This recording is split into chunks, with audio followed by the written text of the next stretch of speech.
গত 2 দিনে আমরা সেন্টেন্স বানানো শিখেছি, কিন্তু সেন্টেন্স বলার সময় একটা জিনিস খুব দরকার, এম, ইজ, আর। আজ আমরা এটা খুব সহজভাবে শিখবো। এই 3টে ওয়ার্ড শিখে গেলে আপনি অনেক সহজ ইংলিশ সেন্টেন্স বলতে পারবেন। ইংলিশে 3টে ইম্পর্টেন্ট ওয়ার্ড আছে, এম, ইজ, আর। ভালো করে বুঝবেন এই জায়গাটা।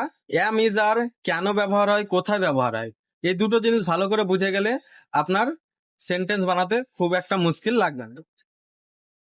আমি আমার তরফ থেকে চেষ্টা করছি এই ভিডিওর মাধ্যমে যাতে আপনারা ফুল ক্লিয়ারিটি পান এবং এম, ইজ, আর কে ব্যবহার করতে পারে। তো এগুলো আমরা ব্যবহার করি যখন আমরা বলি আমি কেমন, সে কেমন, তারা কেমন।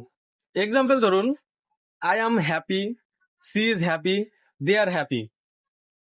একটা সহজ রুল মনে রাখুন, আই এর সাথে অ্যাম বসে, হি, সি এর সাথে ইজ বসে, উই, ইউ, দে এর সাথে আর বসে। Example, I am ready, I am tired. যেখানে আই দেখবেন সেখানেই অ্যাম বসিয়ে দিবেন।